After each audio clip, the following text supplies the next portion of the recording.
आनंद श्री, मुझे लगता है कि सारी कहने लायक बातें सब कुछ कह दी गई अब उसमें अतिरिक्त शायद कुछ कहने लायक बचा नहीं। ये जो स्पष्ट किया अंत में, ये बात बड़ी उपयुक्त है कि किसी के मन में कुछ है तो वो अपनी बात रख सकता है, लेकिन प्रायः बात रखने में होता हुई है कि उत्तर प्रत्युत्तर, आक्षेप, फिर दूसरे का प्रतिक्रिया, तो ये अंतहीन सिलसिला शुरू हो जाता है। तो कई बार मौन से ज़्यादा दूसरे को संदेश मिल जाता है बजाय शब्दों में कहने से।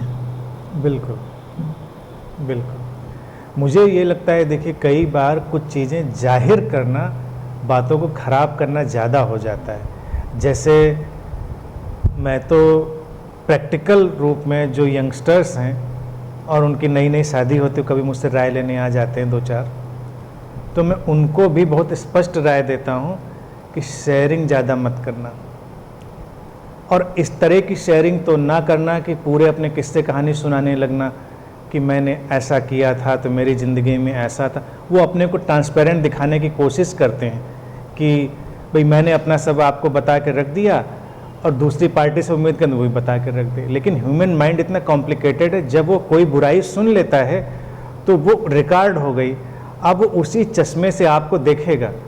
अब किसी को पता ही नहीं था कि आप कभी जा रहे तो अनजाने में आपने कोई मर्डर कर डाला था, अनजाने में आपके ऊपर उसका बोझ है, तो उसको आप ध्यान साधना से अपनी समझ से हटाइए, निकालिए। लेकिन आप गए, नई नई शादी हुई थी, मतलब एग्जाम्पल तो 10 हो सकते हैं, मैं यही वाला दे रहा हूँ, बड़ा मतलब हार्ड एग्जाम्पल, और आपने कहा देखो मैं ऐसे बुरा इंसान नहीं हूँ, लेकिन एक बार मुझसे गलती हो गई थी और अनजाने में किसी का मर्डर हो गया था, बस आपने तो विस्फोट कर दिया। उसने कहा नहीं नहीं कोई बात नहीं, कोई बात नहीं, हो जाता है। लेकिन अब आपको देखने का चश्मा तो पैदा हो गया। या लोग अपने अफेयर्स के किस्से सुना देते हैं और बहुत बोल्ड समझते हैं कि हमारा ये अफेयर रहा था, वो अफेयर रहा था, इतना था, इतना था। अब लेकिन नहीं है, अब तो तुम्ही से है, लेकिन आपने चश्मा पैदा कर दिया, वो चश्मा कभी नहीं हटेगा जीवन में। जब भी लड़ाई झगड़ा होगा तो सारे जो डेटा है, रिकॉर्ड है, वो सब निकल के सामने सारी फाइलें खुल जाती हैं। तो मैं सलाह यही देता हूँ कि मत करो बातें, शांति, जो जीना है वो जियो, बातें मत करो। बातें करने से बातें खराब होती हैं। अभी इसमें एक बात याद आ गई, क्योंकि मनोविज्ञान में साइकोलॉजिकल कम्युनिकेशन स्किल्स की बात करी जाती है, तो उसमें एक सलाह दी जाती है कि व्यक्ति को लिसनिंग स्किल्स बढ़ानी चाहिए, क्योंकि ये देखने में आया है कि सुनने की आदत इंसान की बहुत कम होती जा रही है। सुनने की आदत कम होती जा रही है, बल्कि प्रायः ये होता है कि जब ऐसा लगता है कि दूसरा सुन रहा है तो वो सुन नहीं रहा होता है, अपनी बारी की प्रतीक्षा कर रहा होता है। और जो ही आपकी बात पूरी होती है वो अपनी बात कह देता है। और कुछ लोग तो बीच में रोककर ही अपनी बात कह देते हैं, वो बेचैनी होती है। तो मैंने तो ऐसा एक बड़ा फनी एग्जाम्पल देखा है ना।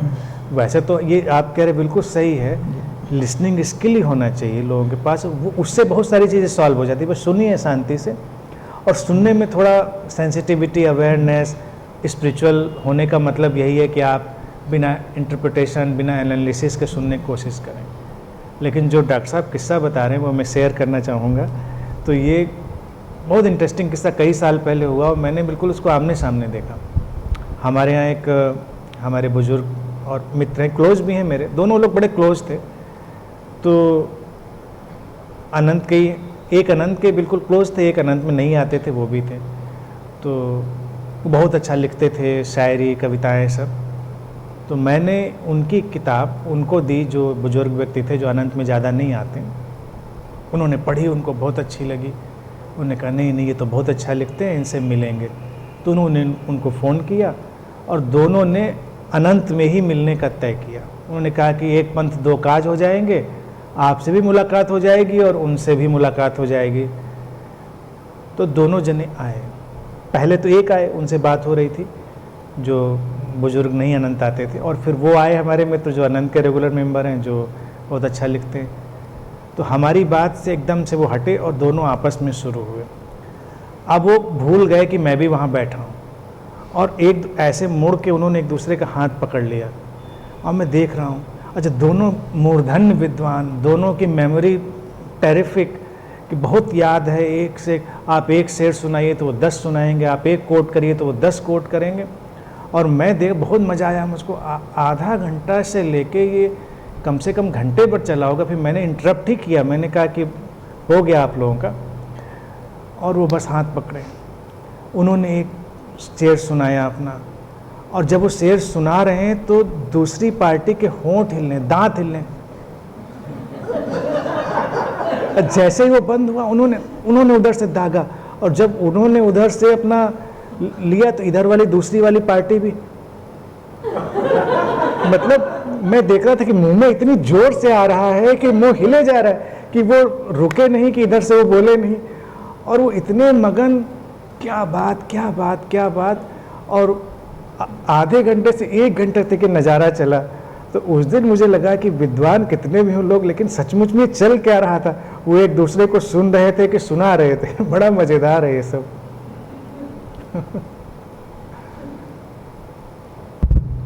इसमें एक अंतर कथा सुनाई जाती है, उस अंतर कथा के माध्यम से एक मैसेज देने का प्रयास किया गया है।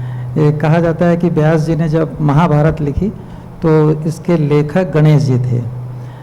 तो गणेश जी ने शर्त रखी कि जब हमारी लेखनी शुरू होती है तो रुकेगी नहीं, तो फिर आप अपनी स्पीड बरकरार रखिएगा। तो व्यास जी भी समझदार व्यक्ति थे, उन्होंने कहा कि आप यांत्रिक लेखक नहीं हैं, मैं जो बोलूँगा उसको समझ कर लिखेंगे। तो फिर लय बन गई और पूरी महाभारत लिख गई, और महाभारत बहुत विशाल ग्रंथ है। तो बाद में व्यास जी को आश्चर्य हुआ कि इतना लंबा संग साथ रहा और गणेश जी बहुत कम बोले, लगभग बोले ही नहीं, शुरू की बात के बाद वो बोले ही नहीं। तो व्यास जी ने सवाल किया कि क्या आप मौन रहते हैं, इस बारे में कुछ कहें, क्या आप मौन रहते हैं। तो गणेश जी ने कुछ शब्द बोले। गणेश जी ने कहा कि जिह्वा प्रायः जब बोलने पर आती है तो वो अनर्गल बोल जाती है, और मौन की घूमन गर्जन भी वर्षण की संभावना को द्योतित करती है, इसलिए मैं मौन का उपासक हूँ। बिल्कुल ठीक है। ये होना चाहिए, संवाद का जो सार है देखा जाए वो मौन ही तो है। संवाद अगर मौन में नहीं आदमी, और यही ध्यानी की पहचान है कि ध्यानी व्यक्ति मौन के माध्यम से संवाद करता है, बाकी तो संवाद शोर की तरह ही है, बेहतर है।